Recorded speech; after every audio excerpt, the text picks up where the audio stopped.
Hello, everybody. This is Justin Watson here at Just in Time. Today, we're going to answer the question, when will interest rates or mortgage rates go down? So let's talk about it. All right, guys. So I have people who are asking, should I buy a house now or should I wait? Things of that nature. So I'm going to kind of give you some things to look for and look towards to tell you or let you know or trigger you to, yes, let's buy or sell, things of that nature. So first, let me give you some facts. So facts are, as of April 24th of this year, Freddie Mac has reported that the 30-year fixed rate mortgage has stayed below 7% for 14 consecutive weeks. Okay, did you hear that? So stays below 7% for 14 consecutive weeks. Okay, the last this time last year, mortgage rates were averaging 7.17%, but considering rates are still not far below 7%, we get it. You feel, that there's nothing happening or going to happen here in the future. In this situation, it looks like that Freddie Mac data is showing that the 52 weeks rate for a 30-year fixed rate mortgage. Ooh, that's tongue twisted. They be doing all this. It's between 6.8% to 7.22%. So currently, for a 30-year fixed rate, you should expect 6.08% to 7.22%. And then for a 15-year fixed rate, 5.15% to a 6.47%. If you're just going by numbers, both rates are averaging about the same, which is above average. So yes, mortgage rates have decreased occasionally over the past year, but we haven't seen that massive dip that we were seeing during COVID, during when interest rates had dropped down to like 2%. It was insane. Will we get back to that point? Who knows? Let's see. Also, if you're looking for a significant interest rate drop in 2025, you will likely be waiting. Okay. I'm not expecting anything significant. Okay. They're supposed to meet in May to do their first meeting for the interest rates. They're not going to drop it. Okay. Just don't even, it's going to remain the same because we got jobs are up. These are things that they look for is jobs. If jobs are up and inflation is high, they're not going to lower interest rate. Okay. So we got to get it balanced. And so that's why Trump is doing what he is doing. I keep telling people it's macroeconomics. You can't get mad at something or somebody until you know what's going on. Why are you mad at somebody? Because somebody else said something?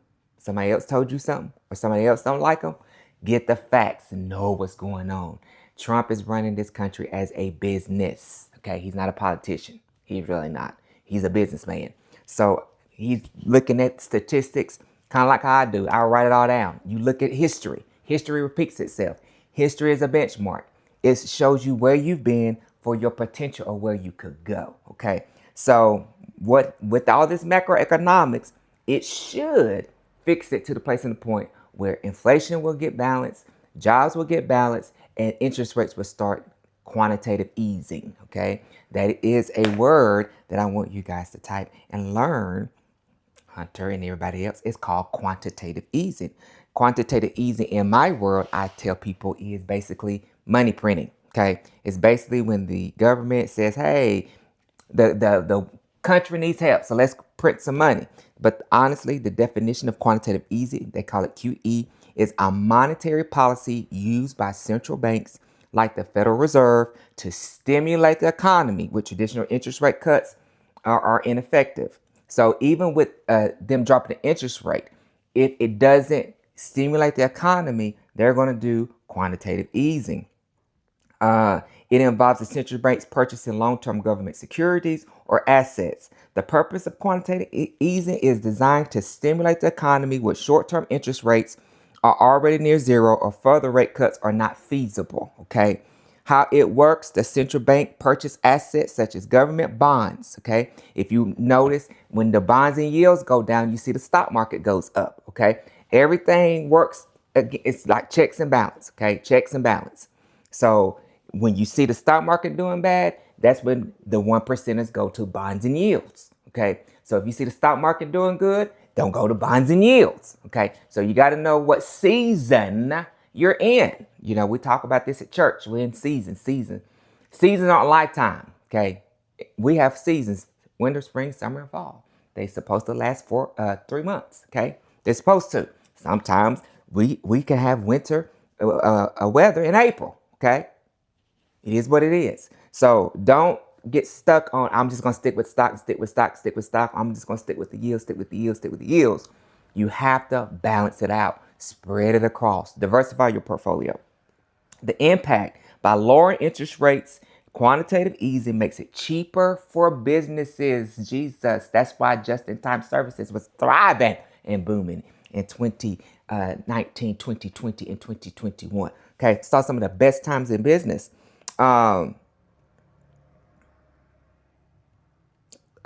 Quantitative easing also makes it easier to borrow money for investment, okay?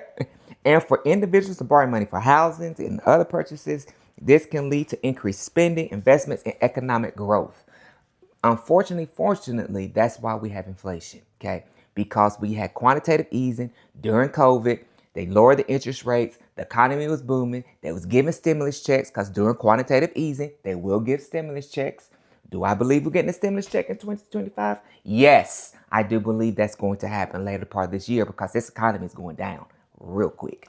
Okay, so they have to do this in order to stimulate the economy. Okay, that's why I'm telling people that's around me, people here in the office, team, family, friends, and folks, you're going to have to figure out a service or services that people need because during a recession, during quantitative tightening is what it is now, people don't buy.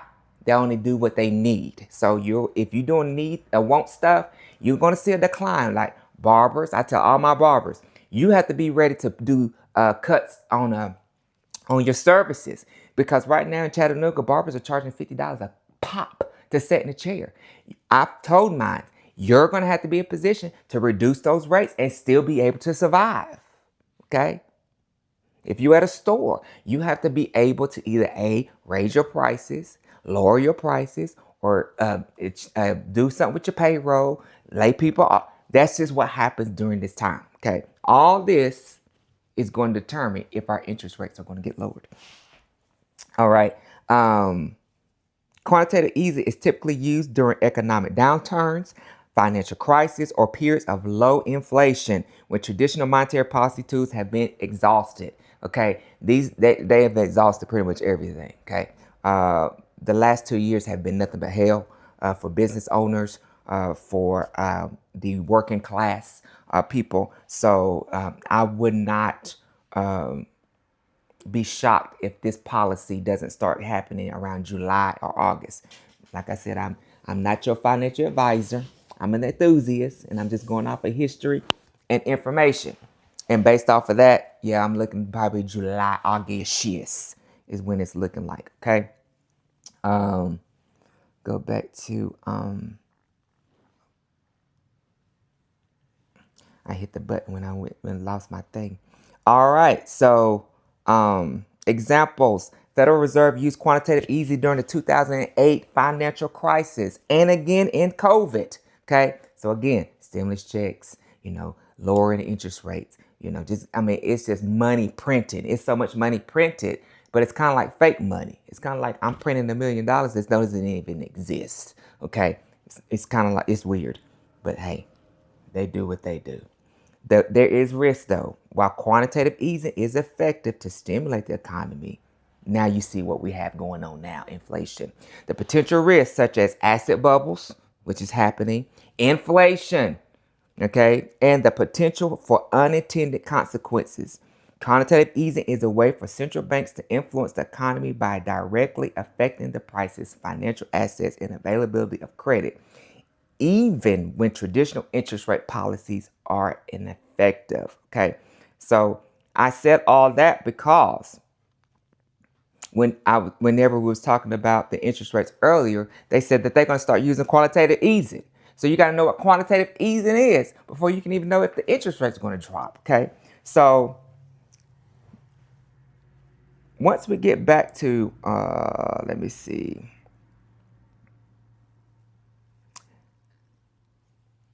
So a 30-year currently right now is 6.8 to 7.22, like I said before, and 15-year is 5.15 to 6.47. Usually what I tell people, most people do 30-year loans, which I think is the worst thing you can do. I try to tell people, go ahead and see what the numbers are going to be for a 15-year loan, okay? So it's hypothetical, you get a house, $300,000 for a 15-year mortgage, it's going to cost you $1,700 a month. For a 30-year mortgage, it's going to cost you $1,200 a month. You can go ahead and do the 30-year loan, but you need to be paying the $1,700 a month so that you can pay it off in 15 months. 15 years, not 15 years, because what most people do, they pay on these houses for 30 years and they done paid 3 times for this same house. That's not worth it, okay?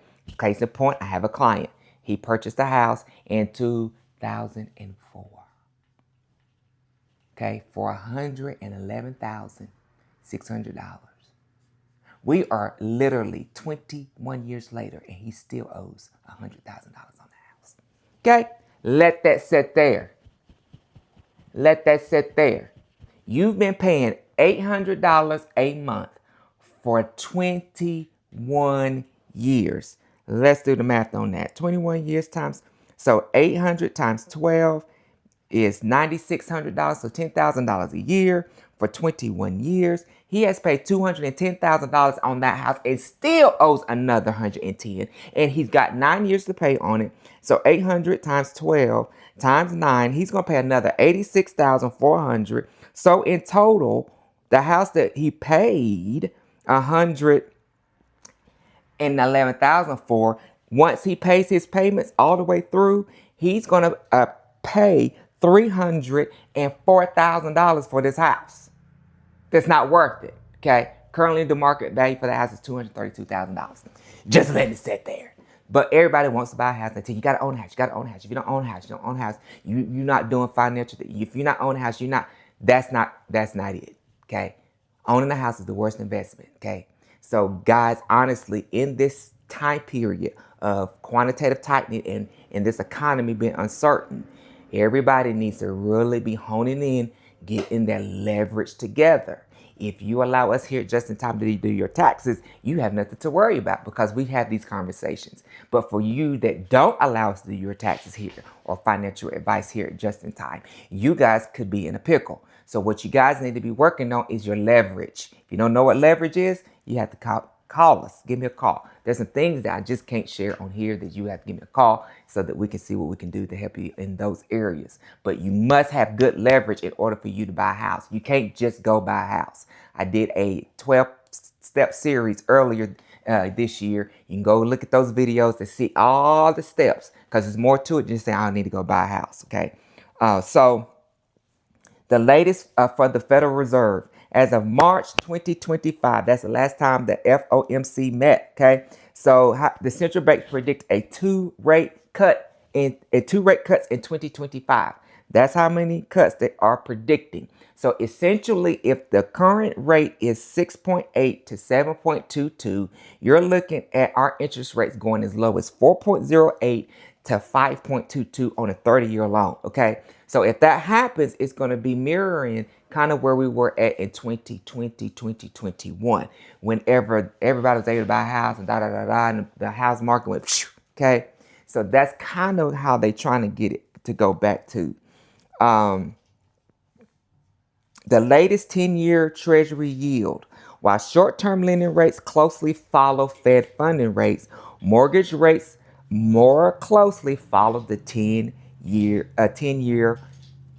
Treasury yield. So you need to be following that. So if you're not looking at the rates, looking at what's going on there, so it's more to it than what the interest rate. You got to look at what the yield is doing as well. So if the yield is doing good, then they're not going to lower the interest rate.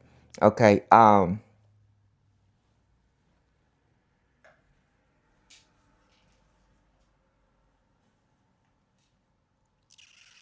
Let me see. Should you wait to buy until interest rates go down? In short, no, but yes, you should. Okay. Depending on what the current market is in a crunch. To put it simple, buyers outnumber homes currently right now. So especially homes in price ranges acceptable for first-time home buyers, typically between $200 to $300,000. Those homes go fast. Okay. When supply and demand are out of balance like this, the supply is out of balance. Home prices tend to remain high since sellers know they have multiple buyer interests. Okay, so they're going to force this quantitative easing so that people are like, hey, the economy is doing good. I'm going to sell my house so I can get more money. Okay, it's just going to, they're trying to stimulate the economy because the economy right now is flat. Quarter one of 2009, the median sale price in 2009, okay, this was 16 years ago, was 208,000. Okay, that was the mean price. April of this year, that number has doubled. Let's let that sit right there. In 16 years, the housing market has doubled. It's $416,900 is the average house right now. Okay? Who can afford that? Who can honestly afford 400? Do you know how much money you have to make a year? You have to be around $120,000, $130,000 household income, okay, for you to even to afford that. Your payment's going to be $300, $3,000, $3,200 a month in today's market, maybe more. Okay, that doesn't include taxes and insurance. That's another $400 or $500. So you could easily be paying $3,500 a month right now for a standard 3-bedroom, 2.5 bath with a 2-car garage, half-acre lot. Nothing fancy, nothing extravagant, the basics. Okay, you may have a few granite and ground mold and something like that, but nothing like wow. Okay. While recession chatter has recently increased, prospective buyers likely won't see much relief in this recession. If interest rates drop like they tend to in a recession, the number of people looking to buy will lock us from going lower. Okay, so if people start wanting to buy more, then that interest rate is not going to drop. So that's why I tell people, don't buy, because if you don't buy, it's going to cause the thing to go down. Okay, just wait it out if you can. If you ain't got 20% to put down, wait. Okay, 20%. Okay, because if not, you're going to have to pay mortgage payment insurance. That's 20, and people don't understand that. That's $200-$300 a month. And you got to pay that until 20% of your loan is paid off. People don't know that.